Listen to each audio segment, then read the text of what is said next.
unidad habitacional, aunque no le he planteado formalmente a nuestro pastor, pero es cambiar en casa.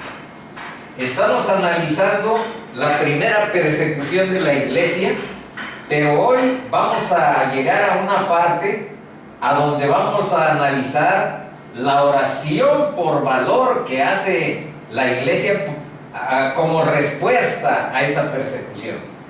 Primero estuvimos revisando que el Sanedrín mismo, el mismo organismo político religioso que mandó a Jesús a la cruz, es el que tiene ahí a Pedro y a Juan en medio, en el banquillo de los acusados, y hay dos acusaciones básicas por las cuales los tienen aquí en calidad de reos. Una, que enseñaban al pueblo, y tanto los fariseos, los saduceos en este caso se mencionan. Los fariseos no los puse porque no están mencionados, pero muchos de los ancianos con toda seguridad lo serían, y gobernantes. Y Juan y Alejandro son personajes de los cuales no hay datos históricos, más que ahí lo que están mencionados. Una de los delitos por los que fueron prisioneros tanto Juan como Pedro ha sido que enseñasen al pueblo. Ellos se consideraban con la patente para autorizar a quién podía ejercer la enseñanza, y alguien que no la tenía, pues en este caso ni Juan ni Pedro, pues digamos que habían estado con los rabinos del Sanedrín, sino que ellos habían estado con Jesús, que es el verdadero maestro. Y también la otra razón por las que lo tenían preso es que anunciasen en Jesús la resurrección de entre los muertos. Y bueno, había que agregar que los tenían ahí porque habían sanado a un cojo, y al estarle pidiendo explicaciones, pues les dijeron que había sido en el nombre de Jesús y que Jesucristo había sido el Mesías enviado por Dios, pero que ellos, los judíos, lo habían desconocido o no lo habían identificado, no lo habían reconocido como su Mesías, y ellos lo habían crucificado, y en eso consistía la prédica que estamos analizando de parte de Pedro. Bueno, esto solamente lo iremos leyendo rápido, porque es algo que vimos en la última parte de la sesión anterior. El versículo 11 y el 12 son en los que más nos detuvimos, por lo cual hoy no lo vamos a hacer, pero es conveniente que vayamos encuadrando todo para que lo que corresponde a la sesión de hoy pues tenga su debido ajuste. Este Jesús, versículo 11, es la piedra reprobada por vosotros, los edificadores, la cual ha venido a ser cabeza del ángulo. Y en ninguno otro hay salvación, porque no hay otro nombre bajo el cielo dado a los hombres en que podamos ser salvos. Esta, dice, es de las afirmaciones de la Biblia que Jesucristo hizo de sí mismo, no en estos versos, por supuesto, pero en Juan 14:6 sí. Ahí dijo: yo soy el camino y la verdad y la vida. O sea, no dijo yo soy un camino, dijo yo soy el camino. Entonces, esta afirmación de que no hay ningún otro nombre en el que, bajo el cielo dado a los hombres, en el que podamos ser salvos, Jesucristo también lo avaló cuando dijo eso.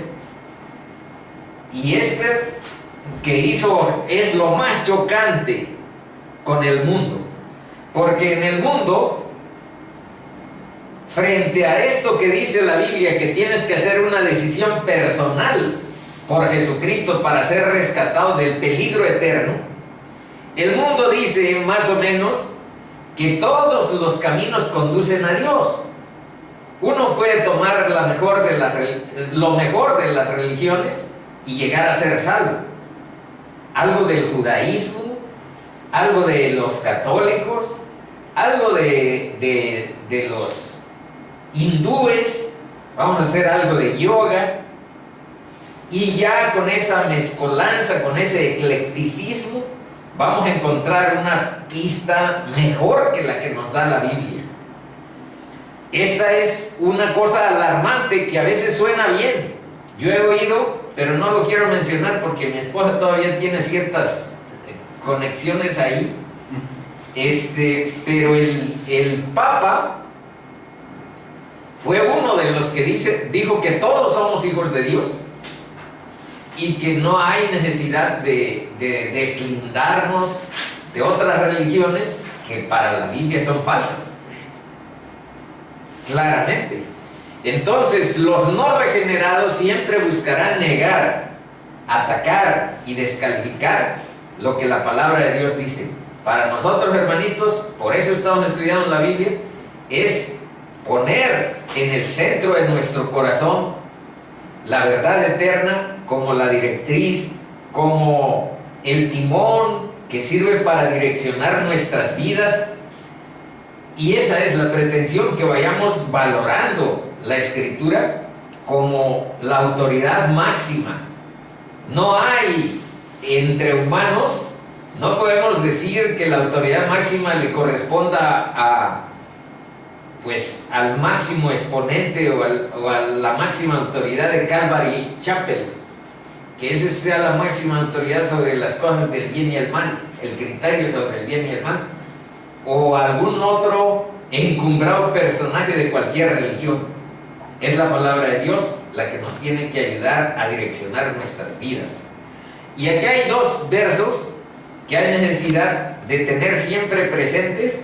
Por eso se los puse, aunque creo que ya alguno de esos tres ha aparecido en anteriores publicaciones. Pero el hombre natural no percibe las cosas que son del Espíritu de Dios, porque para él son locura. Rafa, Ariel, especialmente ustedes que no han tenido suficiente adentramiento sobre lo que es la cultura cristiana, o más claro, ser cristiano, tendrían que visualizar que mientras uno es hombre natural, percibe las cosas que vienen de la palabra de Dios como una locura y no las puede entender porque se han de discernir espiritualmente, dice. Pero si nuestro evangelio está aún encubierto, entre los que se pierden está encubierto, en los cuales el Dios de este siglo cegó el entendimiento de los incrédulos, para que no les resplandezca la luz del evangelio de la gloria de Cristo, el cual es la imagen de Dios. ¿Quién es el que ciega el entendimiento? El que trata de evitar que las personas que no han sido regeneradas les resplandezca la luz del evangelio de la gloria de Cristo en sus corazones. Ahí dice, el Dios de este siglo. A veces, por eso más adelante vamos a ver, no tenemos nosotros, los cristianos, enemigos de carne y hueso, porque nosotros sabemos que nuestra lucha es contra príncipes y potestades del aire, y ahí está y frente al Dios de este siglo, que es el que inspira en los corazones y en la carne de mucha gente determinados comportamientos que a veces pues son lesivos para nosotros. Bueno, pero eso no implica que tengamos enemigos personales con nadie. Nosotros procuramos visualizar de dónde procede la causa de sus comportamientos.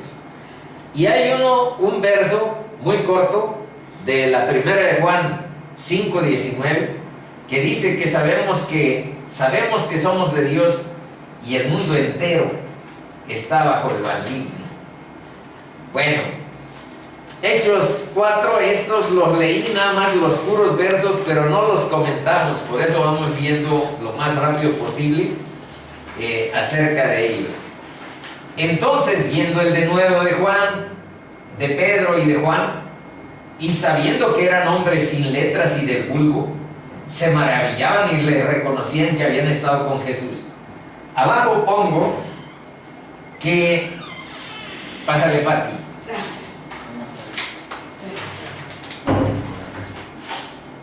que no es tanto que carecieran de preparación porque sabían las escrituras. Lo que pasa es que nunca estuvieron en la educación formal. La educación formal entre los judíos pues eran los rabíes, los autorizados por el Sanedrín, los rabinos.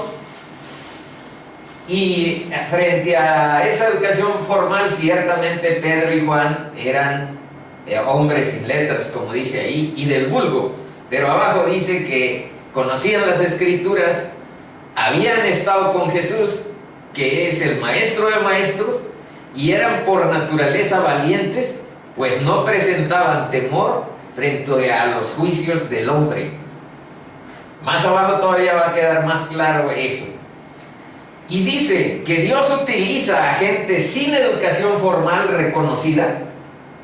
Aquí no importa que tengas grado de licenciatura, maestría o doctorado, pero también Dios se puede probar a lo largo de muchos siglos que ha ocupado a personas con mucha educación y que tienen amplias credenciales académicas. Por ahí pueden investigar quién es Santo Tomás o quién es Agustín de Hipona, para hablar de los primeros.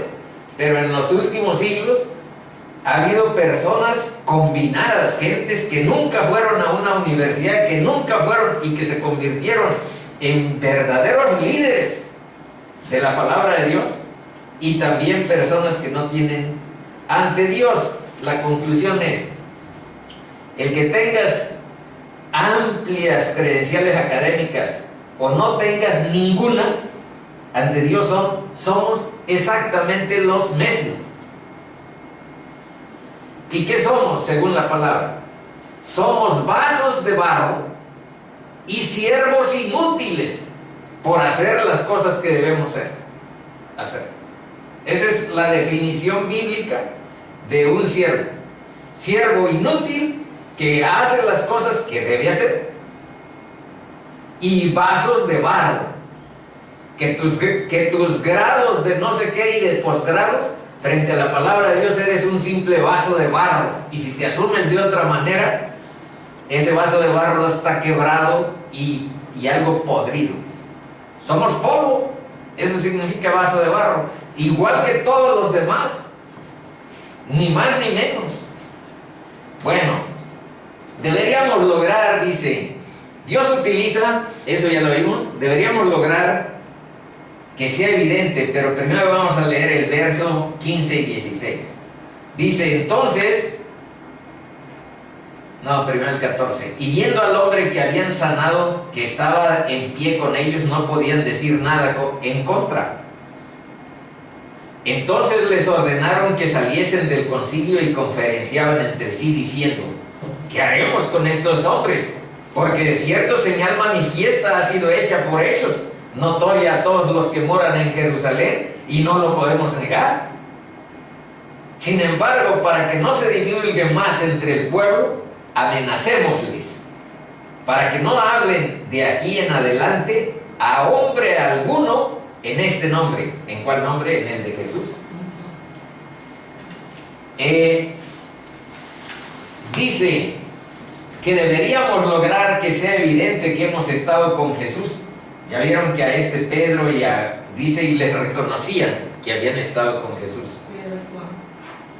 ¿Cuáles serían, esa es la pregunta, los rasgos que nosotros podríamos mostrar frente a los demás para que los otros, aún viviendo en oscuridad, como que reconocieran que hay algo en nosotros, en nuestro perfil, que nos liga con nuestro Salvador? Ahí están unas características. Yo pienso que sería algo así como un perfil de amor frente a los inconversos y frente a los que son nuestros hermanos. Otra, mansedumbre o humildad, como ustedes le quieran denominar, pero solo Dios nos amansa. Todos somos rebeldes y desobedientes e ingratos por naturaleza, pero la mansedumbre es como una obra del Espíritu en nuestro carácter, de tal manera que cuando Él nos amansa, podemos tener ese perfil de mansedumbre y de humildad. Y luego hay otra, misericordia. Una de las bienaventuranzas dice que bienaventurado los misericordiosos, porque recibirán misericordia. Pues ni más ni menos, el hecho de tener una actitud de misericordia con los demás es un rasgo característico de ser cristiano. Y misericordia significa algo así como sentir la miseria de los demás en el corazón propio. En el corazón propio. Y bueno, eso es un ejercicio que en todas partes nos han hablado de él, pero que brilla por su ausencia en muchas ocasiones en nosotros. Y otro rasgo importante de lo que sería estar con Jesús es ser una persona de verdad. Yo quiero decirles que una de las razones por las que allá en mi familia, hablo de mi papá, mi mamá, mis hermanas, mi hermano, han rehusado entrar a analizar la perspectiva de la palabra de Dios conforme la Biblia misma nos enseña. Una de las razones es que yo fui un chismoso, engañoso, creé unas culturas mitómanas, creé mitos en torno a varias cosas. Entonces ahora que quiero delinear la palabra de verdad como algo necesario y verdadero, pues hay como desconfianza. Por eso cuando oramos trato de decirle a Dios que me vea en Cristo, porque yo sé abiertamente que no soy digno de estar tratando su palabra con tanto garbo, con tanta vehemencia también. Muy bien, gracias. La gente debe acudir, bueno, eso lo vemos luego. No pueden oponerse a la evidencia la gente, pero ahora la pregunta es, ¿hay alguna evidencia de un milagro en nuestra vida? Porque debemos saber, hermanitos, que no hay ningún cristiano que no haya pasado por un milagro que aconteció en su propia vida.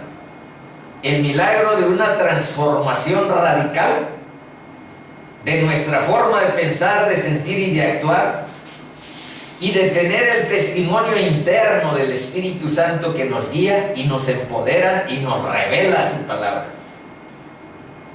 Eso es un milagro, y eso es lo que nosotros andamos contando a todo el mundo. Al ratito le voy a pedir a mi hermano que tenga bien platicarnos. No vino mi hermana Sara, que quería que lo escuchara de manera particular, pero es importante que vayamos testimoniando algo de lo que aquí aparece en nuestros textos, para que vean que no fantaseamos. El cristianismo se basa en la intervención sobrenatural del Espíritu Santo en nuestras vidas. Y eso sobrenatural es lo que aquí se habla como una evidencia de un milagro en nuestra vida. Los hombres, dice, están dispuestos a aceptar un Jesús según su gusto y rehúsan a someterse al Cristo de la Biblia. Propugnan que no es necesario abandonar nada en el mundo y los proyectos de la carne. Pero el Cristo de la muerte y de la vida resucitada provee una vida absolutamente nueva, y es la única vida aceptable ante Dios. Y vean lo que dice allí, sacado parafraseado de la Biblia. No se puede poner el vino nuevo en odres viejos. La vida cristiana es total y absolutamente nueva. No se trata de un remozamiento o mejoramiento solamente. Te voy a quitar estos pecaditos y quédate con nosotros, te voy a quitar, o te vamos a quitar un aspecto de que eres chismoso, pero sigue en otros pecados. Bueno, aquí se presenta en el versículo 15 y 16, ¿qué haremos con estos hombres? Se presenta, dice aquí, el drama de toda la humanidad. ¿Qué haremos con estos cristianos? Tienen enloquecida a la ciudad, al mundo, con una serie de ideas, y dicen que resucitó.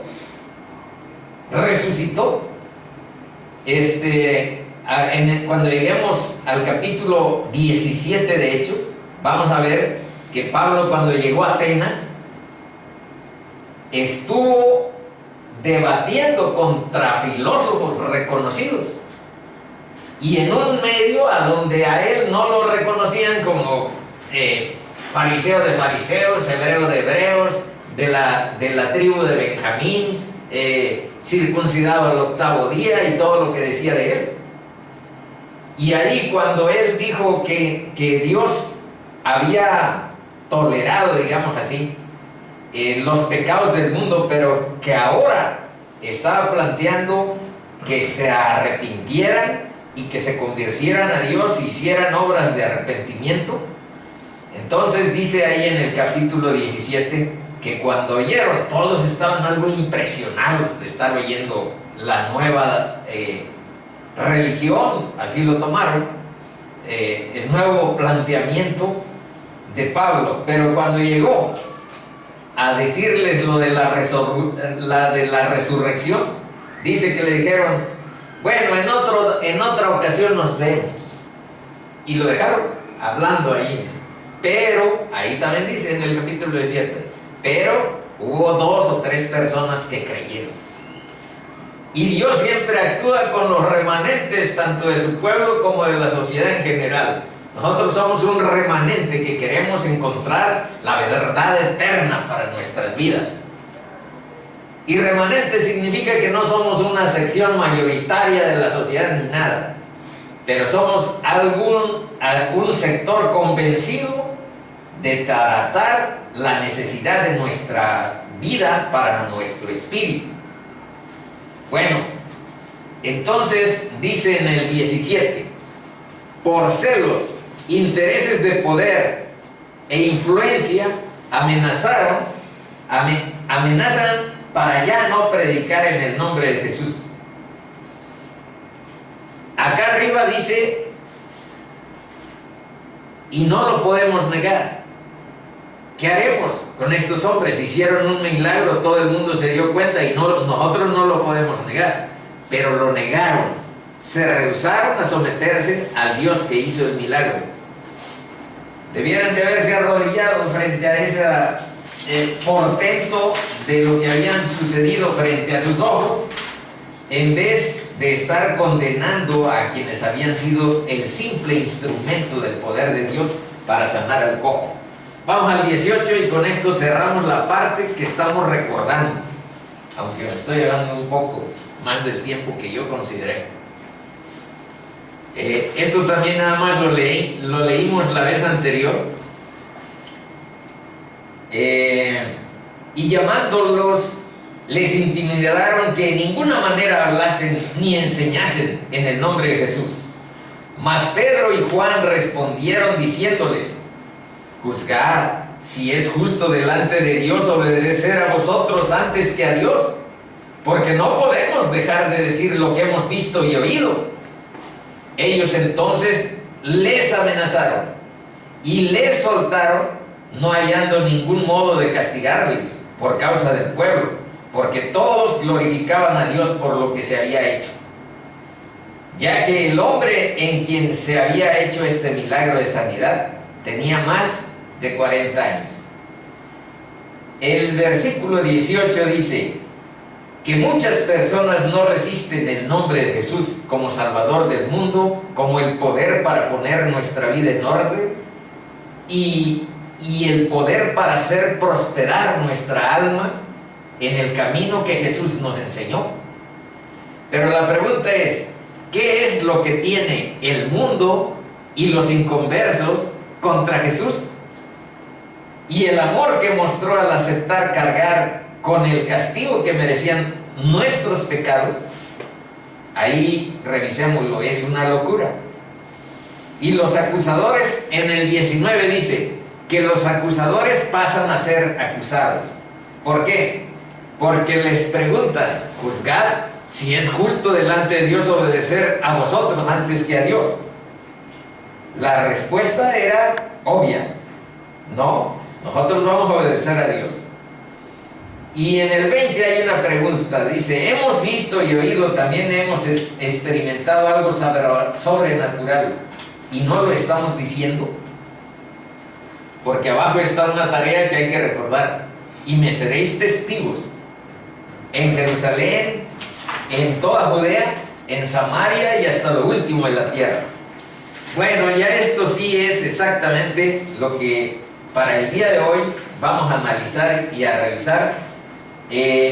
Dice el versículo 23: y puestos en libertad, vinieron a los suyos y contaron todo lo que los principales sacerdotes y los ancianos les habían dicho. Y ellos, habiéndolo oído, alzaron unánimes la voz a Dios, y dijeron: soberano Señor.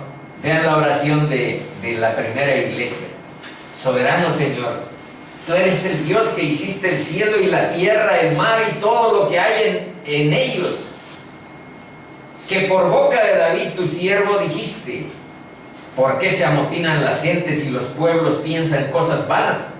Este es el Salmo número 2. Más adelante lo vamos a ver más claro. Una fracción del Salmo 2. Se reunieron los reyes de la tierra y los príncipes se juntaron en uno contra el Señor y contra su ungido, contra su Cristo. 27. Porque verdaderamente se unieron en esta ciudad contra tu santo Hijo Jesús, a quien ungiste, Herodes y Poncio Pilato, con los gentiles y el pueblo de Israel, para hacer cuanto tu mano y tu consejo habían antes determinado que sucedieron. Y ahora, Señor, mira sus amenazas y concede a tus siervos que con todo de nuevo hablen tu palabra, mientras extiendes tu mano para que se hagan sanidades y señales y prodigios mediante el nombre de tu santo Hijo Jesús. Cuando hubieron orado, el lugar en que estaban congregados tembló, y todos fueron llenos del Espíritu Santo y hablaban con denuedo la palabra de Dios. Y la multitud de los que habían creído era de un corazón y un alma, y ninguno decía ser suyo propio nada de lo que poseía, sino que tenían todas las cosas en común. Ahora vean lo que aquí procuramos hacer: sacarle provecho a esta oración esquematizada de la primera iglesia. Vamos a hacer un ejercicio de oración, pero primero vamos viendo con el esquema. Primero vean que hay un reconocimiento de quién es Dios. Es lo mismo que está acá.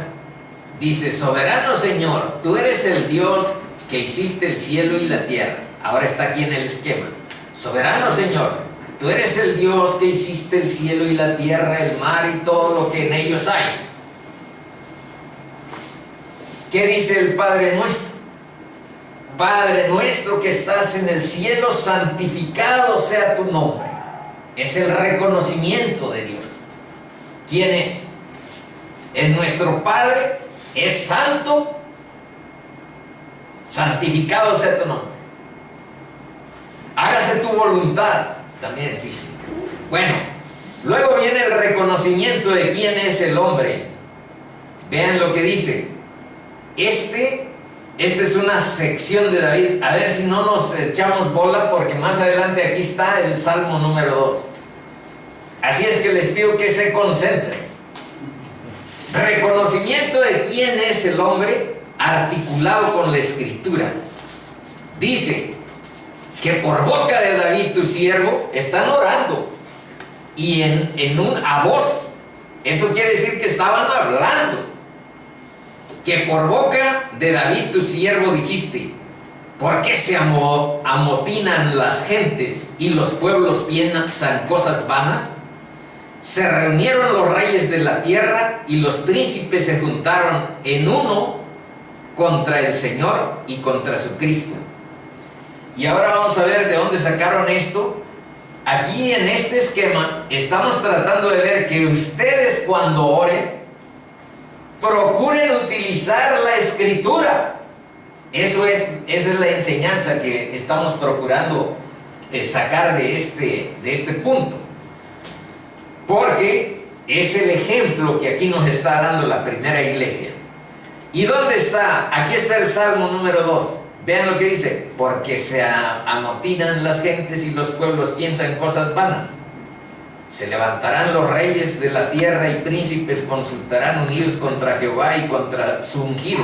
Por eso hace rato yo leí contra su ungido, pero en realidad dice y contra su Cristo en Hechos 4, diciendo: rompamos sus ligaduras y echemos de nosotros sus cuerdas. Y vean que aquí esto está parafraseado o aplicado de otra manera, porque en la oración los discípulos dijeron: porque verdaderamente se unieron en esta ciudad contra tu santo Hijo Jesús, a quien ungiste, Herodes y Poncio Pilato, con los gentiles y el pueblo de Israel, para hacer cuanto tu mano y tu consejo habían antes determinado que sucediera. Este es el planteamiento de la oración y esta es la petición. Pero antes de que la veamos, vamos viendo algo sobre el Salmo 2. ¿Qué significa que se amotinan? Esta es el reconocimiento de quién es el hombre. El hombre, ahí está analizado. Amotinar quiere decir un relincho soberbio y desafiante. Los seres humanos, esas son nuestras características.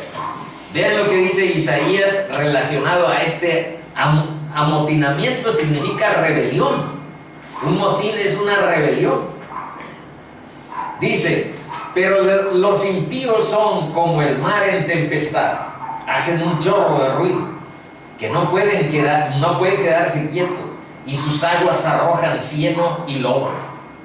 Pero vean lo que dice abajo: no hay paz, dijo Dios, dijo mi Dios, para los impíos. Por eso necesitamos drogas para dormir, por eso necesitamos mucho, porque no hay paz, no hay reconciliación frente a Dios mientras no cambiamos nuestro corazón, mientras Él no nos lo cambia. Bueno, entonces rompamos sus ligaduras y echemos de nosotros sus cuerdas. Y todo esto que aquí dice, Herodes, Poncio Pilato, los gentiles, el pueblo, etc., representa a toda la humanidad no regenerada. Todo el planeta está fuera de orden y los humanos somos definidos, estamos sellados por el pecado. Por eso nuestra única esperanza de salvación es el Evangelio de Cristo Jesús. ¿Y qué dice? ¿Qué significa que somos definidos? Hay una palabra que es ontología, que significa el ser, la naturaleza inherente del ser humano. Es una tendencia, es una inclinación a la rebelión, a hacer las cosas que nos vengan en gana y no someternos a la autoridad de Dios y su palabra. Eso significa en términos generales también el pecado. Pero antes vamos a ver la petición, hermanitos. ¿Qué pedían la primera iglesia? ¿Qué pedía la primera iglesia en esta oración? Dice: ahora, Señor, mira sus amenazas y concede a tu siervo que con todo denuedo hable en tu palabra. Mientras extiendes tu mano para que se hagan sanidades, señales y prodigios mediante el nombre de tu santo Hijo Jesús. Entonces fíjense, en primer lugar, ¿qué ponen? Guardar el testimonio de lo que es la resurrección, de lo que es Cristo, de lo que es la palabra de Dios. Y hablarlo con denuedo. No pidieron que Dios acabara con los fariseos, con los saduceos, con el Sanedrín, con quienes los tenían encarcelados. Lo que pidieron era ellos mantener el coraje, la valentía para mantener el testimonio y decir la palabra de Dios, predicar la palabra de Dios ahora. Pero también pidieron sanidades. Seguramente había personas que ahí necesitaban eso, sanidad, señales y prodigios. Yo ahí lo ubico, aunque lo ubico en lo más sencillo. Las señales y prodigios se refieren en lo más sencillo a tu propia conversión, que es un asunto prodigioso, que una persona que ha estado en la oscuridad durante muchos años de su vida, que de pronto entienda el perdón de pecados que hay en Cristo, la salvación que hay por su muerte y la resurrección que hay en su propia vida por lo que sucedió en la cruz y con Jesús. Eso constituye un gran prodigio, un gran milagro que la gente puede constatar diariamente. Bueno, ahora veamos un ejemplo, hermanitos, que yo les quiero encargar, y después de que leamos este ejemplo, que ustedes procuren este tipo de oración con el ejercicio que dejamos aquella vez de decir nuestros pecados, de confidenciar con Dios cuál es el estado de nuestra alma, de tener las cuentas con Él, con nadie más. Aquí está una oración que de parte de los mismos aspectos del esquema anterior, estos aplicados aquí. Vamos a ver cómo queda. Dice: Padre eterno, reconocimiento de quién es Dios. Padre eterno, tú eres el creador del universo y autor de la vida. Tú tienes nuestro diseño y ves lo profundo de nuestro corazón.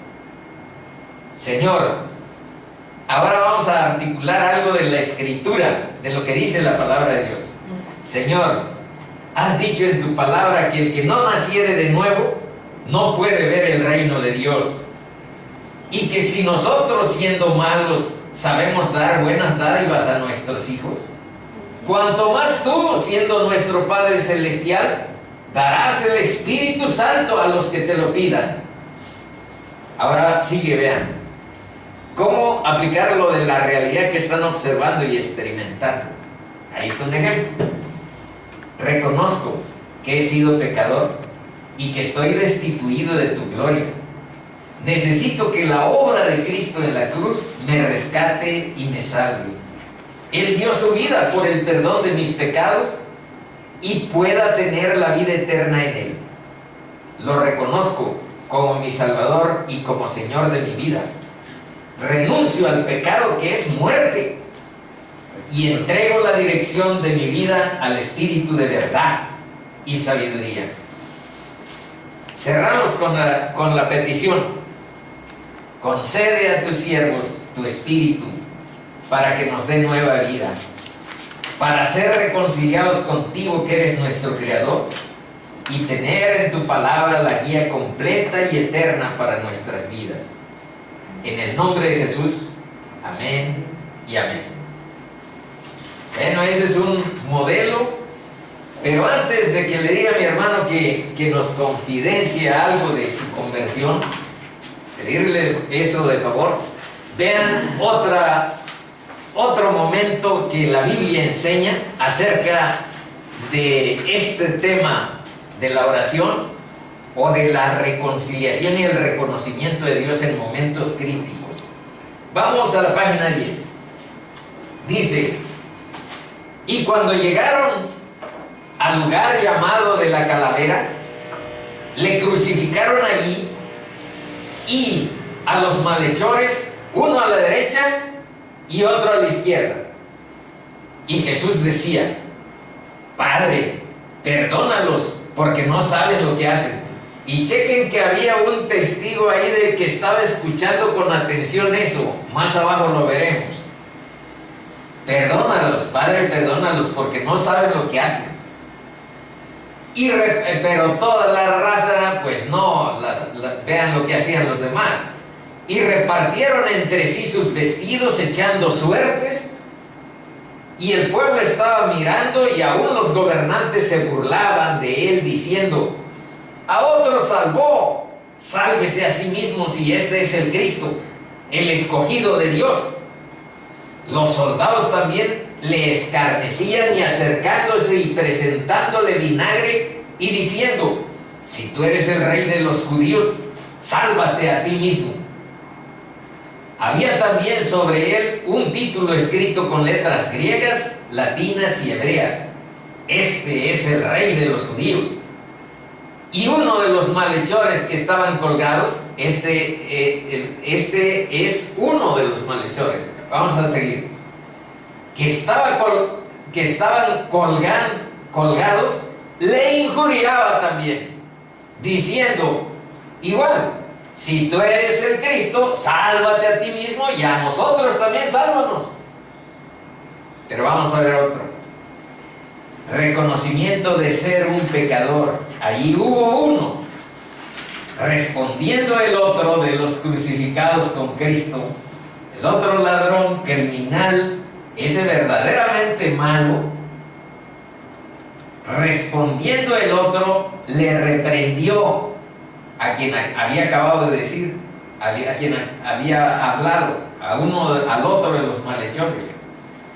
Le reprendió diciendo: ¿ni aún temes tú a Dios estando en la misma condenación?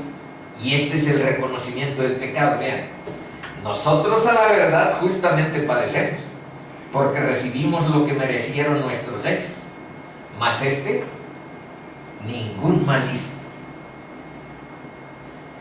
Y ahora vean, reconocimiento de quién es Cristo. Y dijo Jesús, en unos dice Señor, aquí no: Señor, acuérdate de mí cuando vengas en tu reino. Y dijo a Jesús: acuérdate de mí cuando vengas en tu reino. Entonces Jesús le dijo: de cierto te digo que hoy estarás conmigo en el paraíso. ¿Cuál fue la oración? ¿Cuál fue lo que este tipo hizo? Fue reconocer a Dios y reconocer que él era un pecador. Esa fue, en síntesis, la salvación de este sujeto. Bueno, ahorita vamos a continuar con otros cuantos versos, pero le voy a pedir a mi hermano que nos platique acerca de cómo llegó a ser cristiano y cómo fue su proceso de transformación.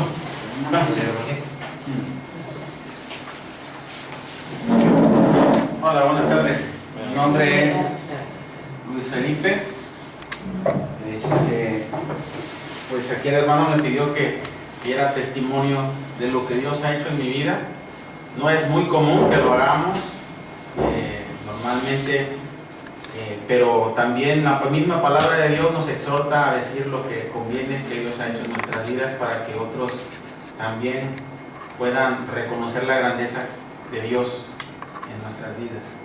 Como dice el hermano, el milagro más grande que Dios hace en nuestras vidas es precisamente ese, el proceso de transformarnos, de convertirnos, de salvarnos de nuestra oscuridad en la que andamos y llevarnos a la luz admirable. Ahora lo reconozco así, pero anteriormente no. Voy a comenzar desde el principio de mi nacimiento. A la edad de corta edad, pues como muchos de nosotros hemos sufrido, no soy la excepción, ¿verdad? Tuve una infancia muy dura, muy difícil al lado de un padre alcohólico, golpeador de mi madre. Y recuerdo muy bien a la edad de 7 años cuando él, en su locura, en su alcoholismo, trató de amenazar a mi mamá con matarme. Él mismo, teniendo en su vaso de copa de alcohol, rompió el vaso y me lo puso en mi yugular.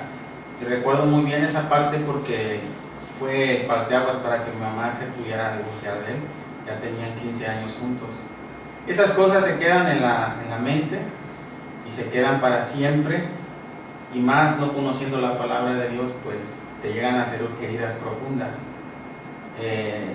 A raíz de eso y a no tener a mis padres juntos después del divorcio a la edad de 7 años, empecé a vivir. Mi mamá, teniendo 2 trabajos, pues me descuidaba. Ella nada más tenía tiempo para comer una sola hora y no la veía en todo el día durante todo ese tiempo, porque tenía que sostenernos. Entonces yo viví en la calle, fui criado a mi propia manera, y viendo todas las actitudes de diferentes personas, no muy gratas, algunas, otras sí. Y me desvié. A la edad de 12 años empecé a ingerir alcohol y a fumar. A la edad de 16 años empecé a ingerir cocaína. A la edad de 16 años ya era un cocainómano. Durante muchos años estuve así hasta la edad de 24 años de edad, cuando una mañana de orgía y de alcoholismo y de drogas, me levanté con un vacío más grande en mi corazón, algo que me decía que no estaba bien lo que yo estaba haciendo. Y recordé a un amigo que un año antes llegó a mí totalmente transformado y convertido. Él también era alcohólico, él también se iba conmigo a las fiestas, a ver a las mujeres y todo eso. Y un año después vi que había transformado su vida, y eso lo recordé en ese momento que sentía vacío. Le hablé por teléfono a él y le pedí ayuda, y él simplemente me invitó a ir a su ciudad. Fui a su ciudad, estuve con él durante todo un día completo. Él me mostró lo hermoso que es conocer a Jesucristo, y no me lo dijo a través de palabras o de la Biblia, me lo mostró a través de sus acciones. Él tenía una hermosa familia, él tenía un testimonio de bondad, de amor, y su esposa igual hacia mí, que su esposa ni me conocía. Durante todo ese día me mostraron el amor de Cristo, primeramente. Como ya al atardecer, como a esta hora, recuerdo muy bien, me invitó a un lugar, una casa, no sé, un local, no lo recuerdo muy bien, y estaban unas personas que yo realmente no recuerdo ni sus nombres. Eran cerca de 8 o 10 personas, y ellos me hablaron de Jesucristo y del Evangelio. Me hablaron de lo que Él había hecho por nosotros en la cruz, de cómo había pagado el precio del pecado por nosotros, de cómo había Él resucitado, y de que teníamos a un Dios vivo, y que si lo aceptaba en mi corazón. Y yo dije que sí.